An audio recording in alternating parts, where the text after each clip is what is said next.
11 days out. 39 states have early voting in person, and we're seeing big turnout.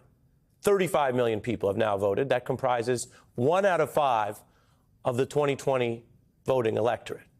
49 states have some kind of early voting going. I've told you that with mail. It adds up. And there's one thing holding steady. The race is tied in the states that matter. Now, there are many headlines today about the final New York Times poll of this race, which also shows a national tie, a dead heat. And the final Times poll is something of a tradition. Campaigns and campaign junkies discuss this poll, though you won't have much to discuss if you think it's just deadlocked. So what does it mean? Well, it's a close race, as we've reported for some time. This is not the kind of gap where these polls will give you a lot that's useful. Sometimes polls basically show such big gaps that they reflect something. Take this time period in the Reagan re-election, just as an example. We checked today. He was about 20 points ahead in several polls at this time in '84. It was the kind of lead that reflected a landslide. He then won by 49 states. That's kind of the opposite of the case right now, where I'm telling you, or reminding you if you already know, a battery of polls shows such a close race that any swing within the margin of error could hand a victory to either candidate. So polls with big gaps tell you something, but tied polls tell you very little. If Dems see a tie and panic and Republicans see a tie and declare an early victory, that probably tells you more about their mood or their emotional tendencies than the actual numbers. Now, Trump is doing the Manhattan rally I mentioned. It's a blue state where there's a lot more Dems voting early. Harris going to that red state with Beyonce, her first appearance for Harris, who previously went to Beyonce's tour and then adopted her anthem Freedom at rallies. In Texas, over 3 million people have already voted. But it is only a political coincidence that both candidates are entering that opposing turf right now. On Sunday, Donald Trump will hold a rally at Madison Square Garden. Yeah, just what New Yorkers need, more garbage around Penn Station. So, what the hell is Trump thinking about campaigning in New York? They told me I'm behind in Wisconsin, so I'm rallying in Madison Square Garden. It works. No, it works. Logically, it works. That's how some of it's playing out on late night. The Texas appearance also draws attention to what the Harris campaign sees as a winning issue for her, how Republicans in that state have conducted extreme abortion crackdowns. Women have died because of these bans, including a young mother of a 6-year-old son right here in Georgia.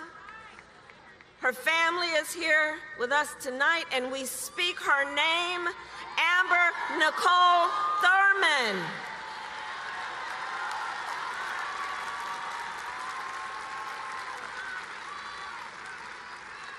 And you all have heard me say, look, I do believe Donald Trump to be an unserious man.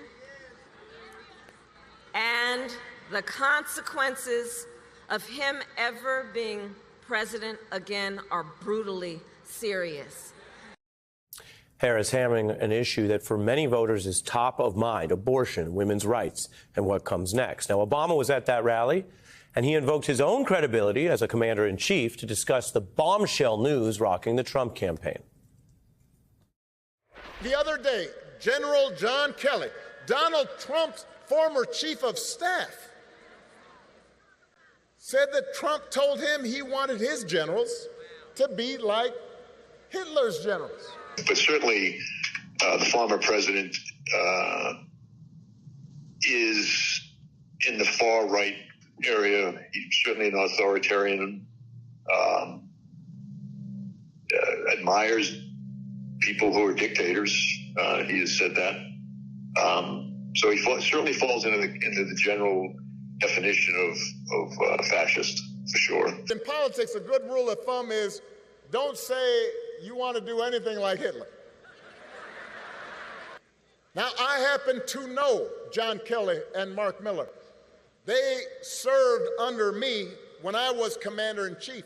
These are serious people. I'm trying to imagine a chairman of the Joint Chiefs telling you that a former president is a fascist and a danger to this country is just inconceivable. Well, and then He proved it. The reason they're speaking up is because they have seen that in Donald Trump's mind, the military does not exist to serve the Constitution.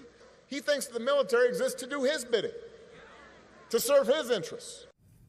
President Obama on offense there on those important issues last night. And remember, Trump has owned all kinds of controversial claims on immigration or being a dictator on day one. His campaign sees the Hitler story as too damaging to admit. Donald Trump and his aides are denying it, basically arguing Kelly is just some sort of disgruntled liar.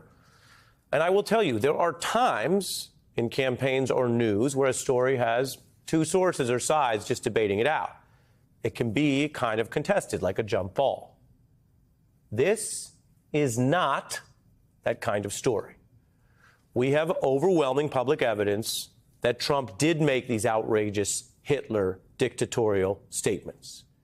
We have his own plans and vows to abuse government power if he gets it.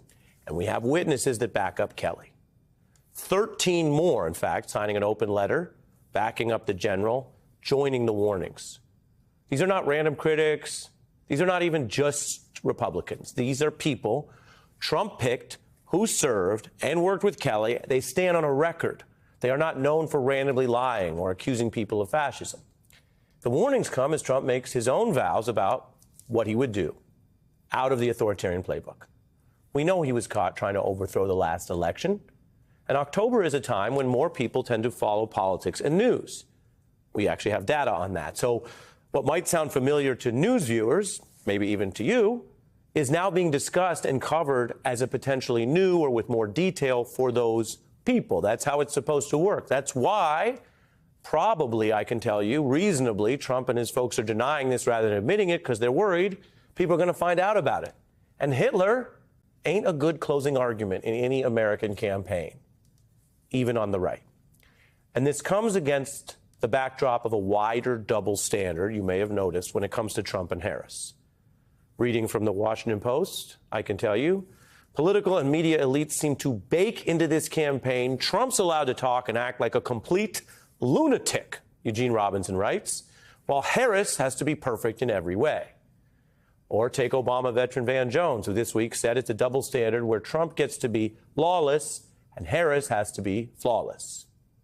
Now, a very popular radio host, you've probably heard of this campaign cycle, Charlemagne, who just interviewed Harris, he's actually raised a similar point with evidence, and it's making the rounds this week, and it matters.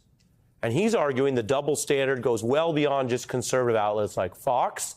He called out CNN on air over this in a discussion with Anderson Cooper, an exchange that raised some important points and did so quite candidly. And so we're going to air a longer bit of that right now in context. He's showing us who he is every single day. Yeah, which is a fascist. And it's crazy because you still don't have news networks having that conversation. Yeah. Like when somebody says, when somebody questions Kamala Harris's blackness or is he a DEI hire, y'all will have roundtable discussions about that, asking that question. How come you're not having roundtable discussions asking, is Donald Trump a fascist? Actually not even asking it, stating it. I mean, when you look at the things that he's talking about doing, jailing journalists, jailing his political opponents, turning the military on American citizens. Do you think she needs to do more of that? You know, Trump's going to go. Needs to keep Trump's going to go. Apparently, yes. Apparently, Trump's going on is going to tape a thing with Joe Rogan. Do you think she should do that? I think that she should keep calling Donald Trump a fascist. A guy can say he wants to terminate the Constitution to overthrow the results of an election, and nobody cares. And like even me bringing it up now, you brought it back to Kamala and Joe Rogan. Anderson, yeah, who gives a damn? That rhetoric doesn't scare people. Well, we talk about this every single. This is what I don't think I've been talking about this every night. I don't think y'all have enough conversations about it. I feel like I heard more on this network about is Kamala Harris black than I do about Donald Trump being a fascist. Well, am I wrong, Angela? Honestly, I'm sorry to say that we're sitting around discussing is Kamala Harris black. Like I've seen that. I've seen those roundtable discussions a lot. Now that's Anderson, for you to say that y'all don't have those conversations. I saw last night they were talking about, the double standard that exists between Donald Trump and the vice president. But it's always a double standard with Trump, whether it's with Hillary, whether it's, against Biden, now with Kamala. We talk about him being a threat to democracy, but we don't treat him like one. We need to treat threats seriously. And if someone tells you they admire Hitler for certain things and they want generals like Hitler, yes, America, we need to assess and absorb that before we make this big decision. And there are top conservatives who not only oppose Trump, but have left the Republican Party since Trump hijacked it. They say and warn this is a long way from the party of Reagan. So tonight, with that in mind, compare how Reagan, who was very conservative, described America to what Donald Trump is telling you what he thinks of you and America just last night. I've thought a bit of the shining city upon a hill. In my mind, it was a tall, proud city built on rocks stronger than oceans, windswept, God-blessed, and teeming with people of all kinds living in harmony and peace. A city with free ports that hummed with commerce and creativity. And if there had to be city walls, the walls had doors, and the doors were open to anyone with the will and the heart to get here. They're coming from 181 countries as of yesterday. Right, and we're a dumping ground. We're like a garbage can for the world. That's what's happened. That's what's happened to us. We're like a garbage can.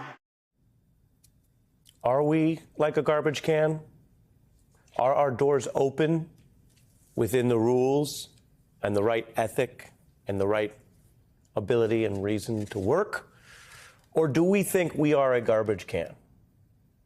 Or do we think that we're being told things that are actually revealing? Listen to what the candidates say. Listen to what they think of you and our country and our rules and our Constitution and our rule of law. And listen to what they say they're going to do. Because a lot of the time, they mean it.